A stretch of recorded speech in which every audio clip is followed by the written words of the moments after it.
Assalamualaikum warahmatullahi wabarakatuh. Waalaikumsalam warahmatullahi wabarakatuh. Selamat pagi anak-anak. Selamat pagi.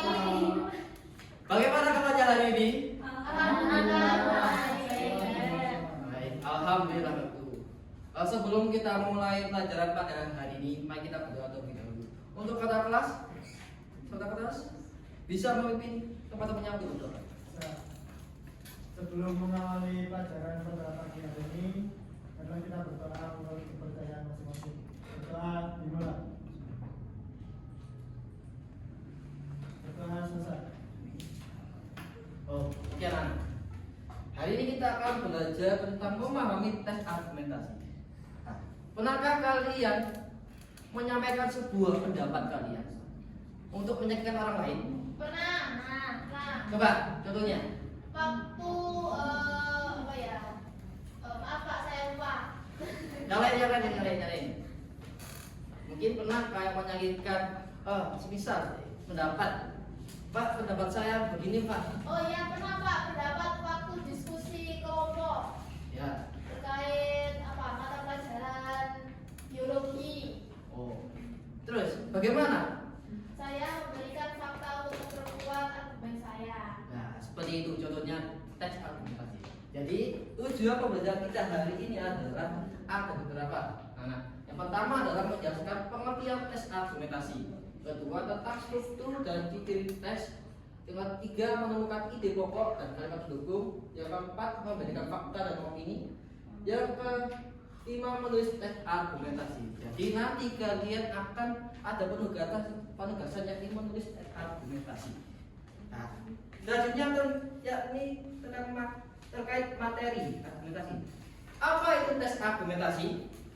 Teks argumentasi adalah teks yang berisi pendapat atau gagasan seseorang yang didukung oleh alasan, data, atau fakta dengan tujuan untuk meyakinkan pembaca agar setuju terhadap pendapat tersebut, Pak. Betul sekali. Ya, jadi tes argumentasi adalah tes yang berisi pendapat kita untuk meyakinkan seseorang terkait ada alasan, fakta, data yang meyakinkan pembaca untuk menujuan kita agar setuju terhadap pendapat kita, ya anak. Di pengertian pakai ada apa? Pendapat, alasan, data, fakta. Nah, tujuannya adalah untuk apa? Untuk Meyakinkan orang lain orang tentang lain. pendapat kita.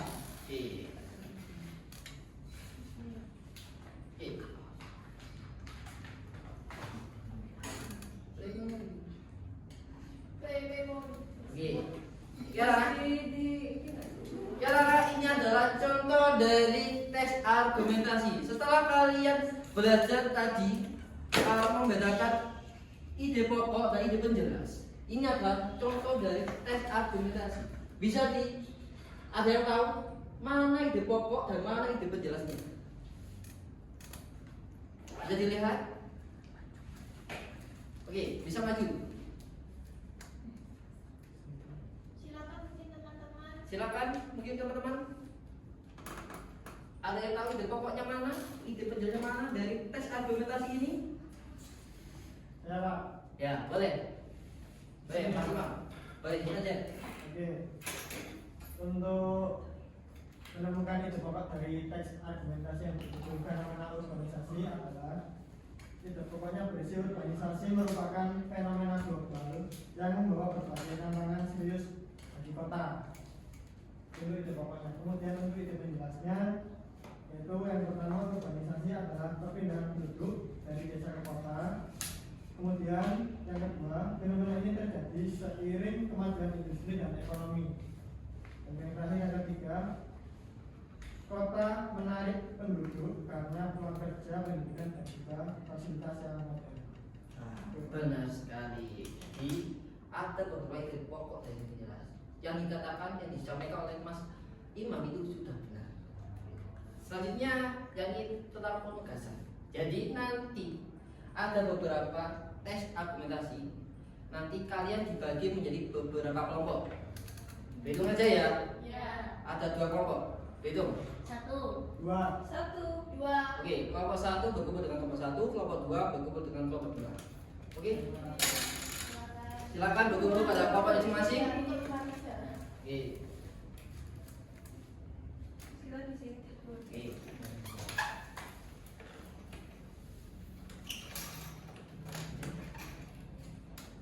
Oke. Sudah berkumpul dengan kelompok masing-masing? Oke. Jadi sudah saya share, sudah Bapak share untuk kelompok 1 mengerjakan yang topik 1, untuk kelompok 2 yang topik 2. Oke. Baik. Baik. Kalian hanya menemukan kalimat penjelas, ide pokok, ide penjelas, sama fakta dan opini. Itu. Oke? Silakan berdiskusi dengan pokoknya masing-masing.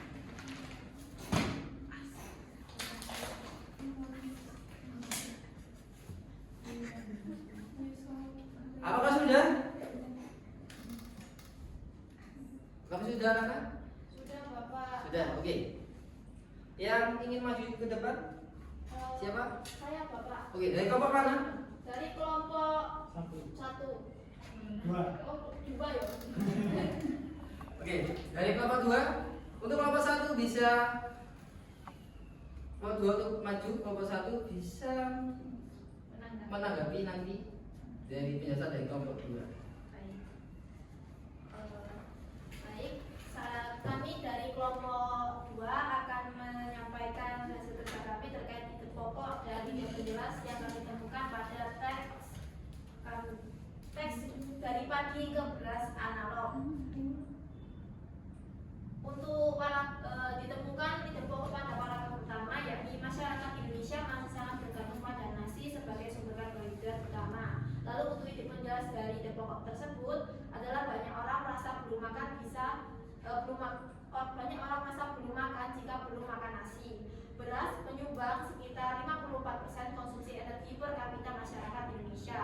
Ketergantungan pada satu jenis pangan perlu dikurangi secara bertahap. Untuk berikutnya saya berikan kepada Mas Imam. Oke. Untuk paragraf yang kedua, itu pokoknya adalah upaya alternatif mencari pangan selain beras dilakukan melalui inovasi beras analog oleh Profesor Slamet Wijianto. Kemudian ide penjelasnya adalah yang pertama, banyak pihak berinovasi mencari pengganti beras. Yang kedua, Profesor Slamet Wijianto dari IPB menciptakan beras analog.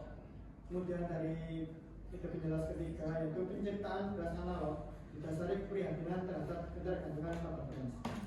Oke. Sudah? Oke, bisa kelompok 1 bisa menanggapi dari penjelasan dari kelompok 2. Mungkin dari kelompok 1 ada tambahan terkait hasil temuan kami atau yang lainnya, silahkan. Ada tambahan, Kak. Ya, ini bagaimana? Oke, ini ada paragraf ide pokok dari paragraf selanjutnya. Ya, ada berapa? Paragraf 3. Oke. Beras analog dinamakan demikian karena konsepnya menyerupai konsep meat analog. Kemudian ada ide penjelasnya juga di sini. Beras analog adalah makanan yang dibentuk menyerupai daging tetapi berasal dari protein nabati. Itu, Pak. Oh, gitu. Jadi masih ada kurangnya ya untuk kelompok 1 ya. Kelompok 2 ya. Siapa? Oke, terima kasih untuk kelompok 2 bisa duduk kembali. Baik, Assalamualaikum warahmatullahi wabarakatuh. Oke anak-anak, sudah pada kita hari ini sudah selesai dan kalian sudah mengerti bahwasanya ada ide pokok dari ide penjelas terkait fenomena yang Bapak share tadi itu sebenarnya. Jadi sekian jadi untuk kesimpulannya pada materi hari ini adalah teks argumentasi berisi tentang pendapat yang didukung fakta dan menyampaikan pembaca terkait fakta dan untuk penjadikan pembaca itu ya, anak ya bisa disebut bisa mengerti? Bisa, Bapak. Oke, soalnya ada penugasan untuk individu. Nanti Bapak share di grup ya. Oh, baik, Bapak. Oke, sekian dari Bapak. Untuk ketua kelas bisa memimpinnya, beri doa. Baik, untuk mengakhiri kegiatan belajar siang hari ini, berdoa semoga pembelajaran kali ini bisa bermanfaat bagi kita semua. Berdoa dimulai. Doa selesai. Alhamdulillah. Amin. Oke anak-anak, sekian pertemuan kita pada hari ini. Semoga kalian diberikan kesehatan, kenikmatan serta keselamatan. Semoga apa yang kita pelajari hari ini bisa bermanfaat bagi kita semua. Amin. Sekian dari Bapak Prabil Maaf. Assalamualaikum warahmatullahi wabarakatuh. Waalaikumsalam warahmatullahi wabarakatuh.